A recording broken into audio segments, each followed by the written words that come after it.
semuanya, apa kabar? Jumpa lagi dengan Pak Guru ya. Hari ini kita belajar di tema 2, subtema 1, pembelajaran pertama. Materinya cara tubuh mengolah udara bersih. Simak baik-baik ya.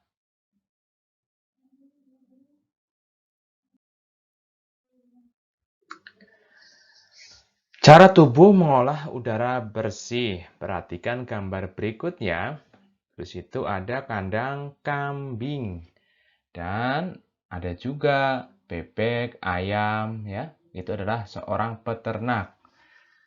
Perhatikan gambar di atas. Apa saja makhluk hidup yang ada pada gambar di atas? 2. Apa saja perbedaan makhluk hidup yang ada pada gambar itu? 3. Apa pula persamaannya? 4. Apakah semua makhluk hidup itu membutuhkan oksigen? 5. Bagaimana proses pengambilan oksigen oleh makhluk hidup? 6. Apa yang harus kita lakukan supaya ketersediaan oksigen terjaga? Dan yang terakhir, ketujuh, bagaimana tanggung jawab kita terhadap masyarakat dalam menjaga ketersediaan oksigen? Nanti kita akan bahas tentang bagaimana sih kita itu bernapas. Bernapas itu menggunakan hidung, tetapi tidak hanya menggunakan hidung saja. Ada paru-paru, ada organ-organ lain yang di dalam tubuh kita. Nanti Pak Guru akan jelaskan, makanya simak baik-baik.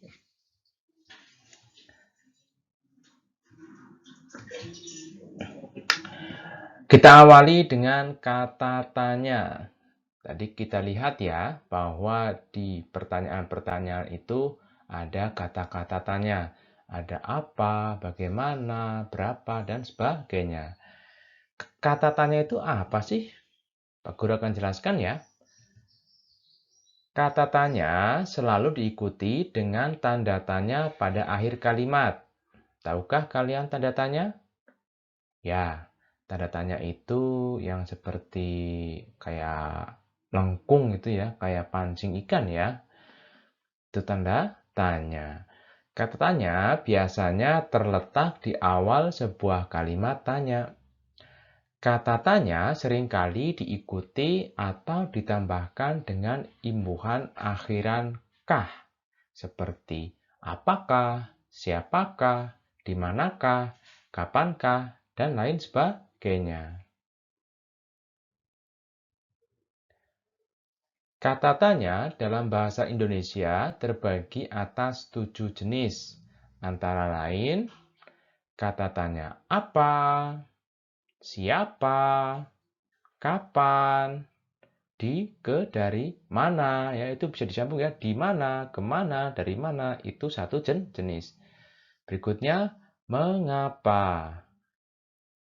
Terus, bagaimana, dan yang terakhir, berapa. Adapun fungsi kata tanya. Fungsi kata tanya yang pertama adalah kata tanya apa. Berfungsi untuk menanyakan benda atau sesuatu, keadaan atau perbuatan, dan segala sesuatu yang berkaitan dengan isi atau pokok bahasan. Ya, misalkan, apa yang kamu bawa? Berarti itu menanyakan sebuah benda. Apa yang kamu lakukan? Berarti itu perbuatan. Apa yang terjadi? Berarti suatu keadaan. Itu fungsi kata tanya dari kata tanya apa. Yang kedua, kata tanya siapa. Berfungsi untuk menanyakan orang atau pihak yang terlibat. Contohnya, siapa yang memakan kue roti? Nah, jawabannya misal adik yang memakan kue roti. Nah, berarti pelakunya adalah adik. Siapa ini menunjukkan ke adik. Atau siapa yang pulang duluan gitu. Berarti menanyakan pelaku yang pulang terlebih dahulu. Berarti menanyakan pelaku. Yang ketiga, kata tanya kapan. Berfungsi untuk menanyakan waktu terjadinya sebuah atau suatu peristiwa atau kejadian. Misal, kapan Indonesia merdeka? Indonesia merdeka tanggal 17 bulan Agustus tahun 1945. Berarti kejadian waktu Indonesia merdeka pada tahun tersebut. Ya. Kapan itu menanyakan waktu atau kejadian. Berikutnya nomor 4. Kata tanya di, ke, dari, disambung mana. Berfungsi untuk menanyakan tempat berlangsungnya suatu peristiwa, lokasi yang akan dituju, tempat yang sedang digunakan atau yang telah didatangi. Contohnya, di mana sekolah kita? Nah, itu suatu tempat. Tempatnya di Jalan Karya Bakti nomor 1, misal seperti itu, ya. Itu untuk kata tanya mana diikuti di, ke, dan dari. Berikutnya ada kata tanya mengapa. Berfungsi untuk menanyakan sebab atau alasan suatu peristiwa terjadi. Contoh, mengapa adik sangat gembira? Karena adik dibelikan sepeda baru oleh ayah. Jadi menanyakan suatu sebab terjadi. Kenapa itu bisa terjadi? Berarti ada sebab sebelum itu terjadi. Itu fungsi dari kata tanya mengapa. Yang keenam, kata tanya bagaimana. Berfungsi untuk menanyakan keadaan atau kejelasan tentang suatu hal, cara atau proses pengerjaan sesuatu, ya. Berarti proses untuk mengerjakan. Contoh, bagaimana cara mengerjakan soal ini? Nah, itu berarti dia sedang menanyakan caranya untuk mengerjakan soal. Itu fungsi dari kata tanya bagaimana. Dan yang terakhir, ada kata tanya berapa. Fungsinya untuk menanyakan banyak, jumlah, atau satuan. Contoh seperti ini. Berapa harga minyak goreng pada hari ini? Misal kalian tanya ke warung ya. 1 kilonya sekian rupiah atau kalau bisa ditunjukkan langsung 17.000 rupiah. Nah, itu biasanya menanyakan suatu jumlah atau banyak atau satuan ya. Berapa kilometer jarak rumahmu ke sekolah misal? Kurang lebih 700 meter gitu. Itu menanyakan satuan ya. Banyak jumlah atau satuan. Itu fungsi dari kata tanya berapa. Ada pertanyaan? Jika ada pertanyaan, silahkan kalian tulis di komentar ya. Lanjut, setelah kalian mempelajari kata tanya, sekarang Pak Guru akan berikan tugas buat kalian ya.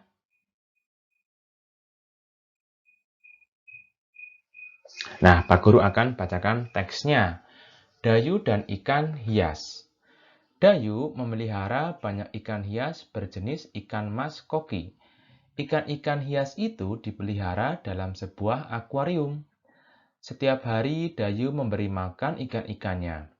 Dayu juga rutin membersihkan akuarium, lalu mengganti airnya dengan air bersih. Kegiatan itu ia lakukan seminggu sekali. Dayu senang melihat ikan-ikan di dalam akuarium berenang ke sana kemari.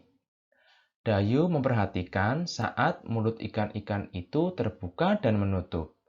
Seolah-olah ikan-ikan itu selalu menelan air. Dayu bertanya-tanya, apa yang dilakukan ikan-ikan itu? Nah, itu teksnya ya.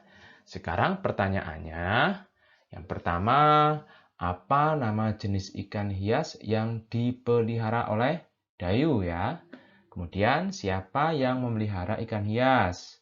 Di mana ikan hias itu dipelihara? Kapan ikan hias itu diberi makan? Kapan akuarium dibersihkan? Dan yang terakhir, apa yang diperhatikan Dayu saat melihat ikan-ikan hiasnya? Silakan kalian jawab di buku tugasmu, lalu upload ke Google Classroom.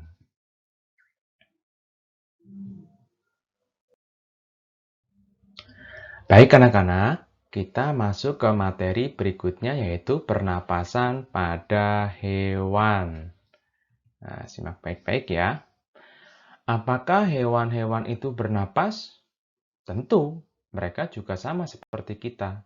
Mereka juga makhluk hidup. Tentunya mereka membutuhkan oksigen dan mengeluarkan karbon dioksida. Yang pertama kali Pak Guru jelaskan adalah pernapasan pada cacing tanah atau vermes. Nah, itu gambarnya ya, anatomi dari cacing tanah. Cacing tanah bernapas menggunakan kulit. Menggunakan kulit. Emang cacing nggak punya hidung, Pak? Tidak, cacing tidak punya hidung. Dia menggunakan kulitnya untuk bernapas dalam tanah. Caranya yaitu mengeluarkan lendir-lendir dalam tubuhnya. Untuk apa? Untuk menyaring tanah. Tanah ini disaring, terus dimasukkan ke dalam tubuhnya, kemudian dicari oksigennya agar diedarkan ke seluruh tubuh cacing. Kemudian yang kedua, alat dan sistem pernapasan pada serangga atau insekta ya. Serangga itu kakinya berapa ya? Kakinya minimal 6 ya. Karena ada serangga yang kakinya lebih dari 6. Kaki 1000 contohnya ya. Terus lipan itu lebih dari 6. Mereka juga termasuk dalam golongan serangga. Nah, serangga ini menggunakan apa bernapas? Apakah sama seperti kita menggunakan hidung? Tidak. Mereka menggunakan perutnya. Loh, kok perut, Pak? Ya, mereka menggunakan perutnya sebagai alat pernapasan. Di perutnya ada lubang-lubang kecil, ya. Terus, dia kalau kita lihat mengembang mengempis. Pernahkah kalian menangkap capung? Kalian lihat ekornya itu kalau kita tangkap mengembang mengempis seperti itu ya. Itu proses terjadinya pernapasan pada serangga. Mereka menggunakan perutnya untuk bernapas. Dalam perutnya ada lubang-lubang namanya lubang spirakel, di mana lubang-lubang ini berfungsi untuk memasukkan oksigen dan mengeluarkan karbon dioksida. Sama fungsinya seperti hidung kita, menghirup oksigen dan mengeluarkan karbon dioksida.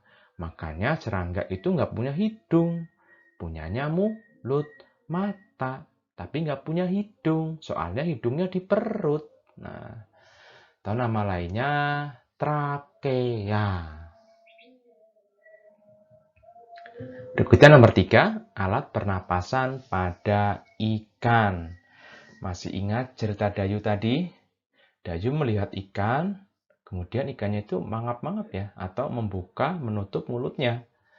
Dikira Dayu itu sedang minum, padahal bukan.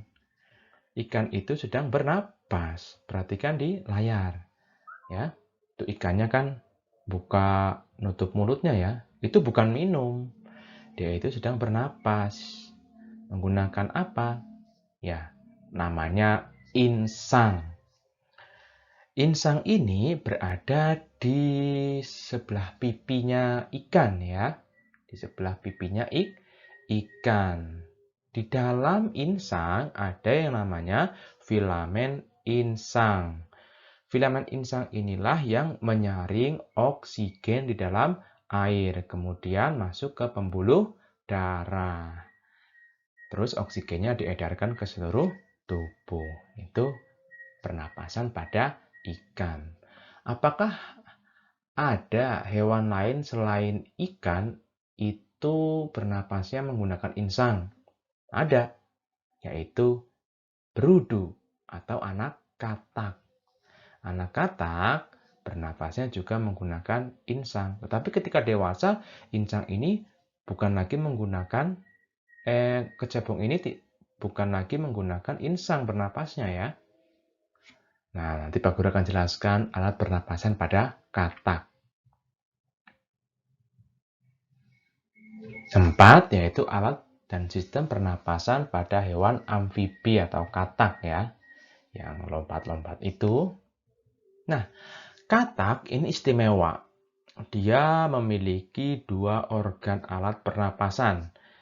Yang pertama, paru-paru, seperti kita ya, berarti katak punya hidung. Kemudian yang kedua, dia menggunakan kulitnya. Nah, katak kan dia hidupnya kadang di darat, kadang di lumpur. Ketika di lumpur, hidungnya ditutup melalui selaput. Diganti alat pernapasannya menggunakan kulit, sama seperti cacing tadi. Katak mengeluarkan lendir dalam tubuhnya untuk bernapas ya. Tapi kalau sedang di darat, dia itu menggunakan hidungnya dan paru-parunya untuk bernapas. Itu katak. Yang kelima, alat dan sistem pernapasan pada reptil. Ini gambar apa ini? Wah, ular ya. Ular termasuk golongan reptil. Golongan reptil lain seperti apa? Buaya, kadal, kemudian komodo, itu termasuk dalam reptil ya. Kura-kura juga ya. Nah, alat pernapasannya menggunakan apa?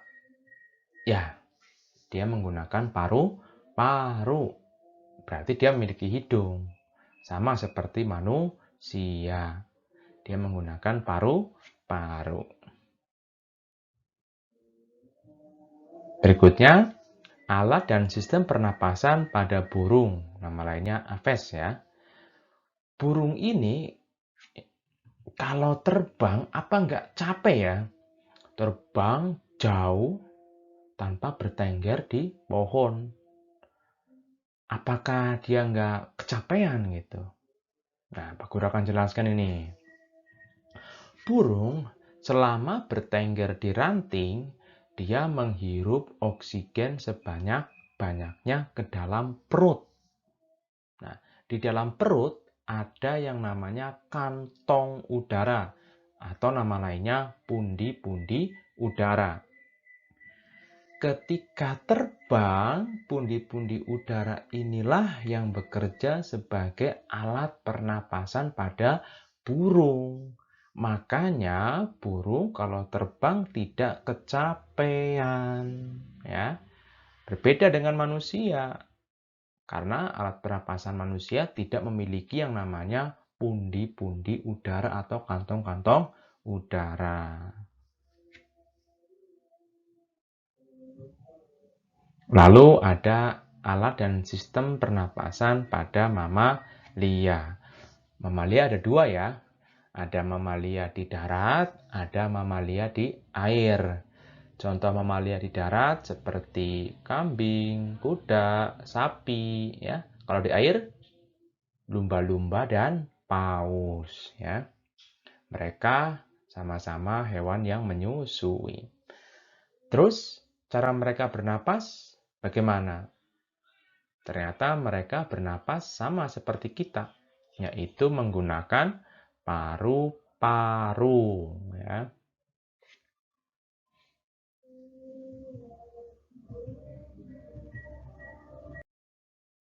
Ya, pelajarannya udah habis. Ya, kalau begitu sampai jumpa dan tunggu subtema berikutnya untuk ditayangkan. Jangan lupa subscribe.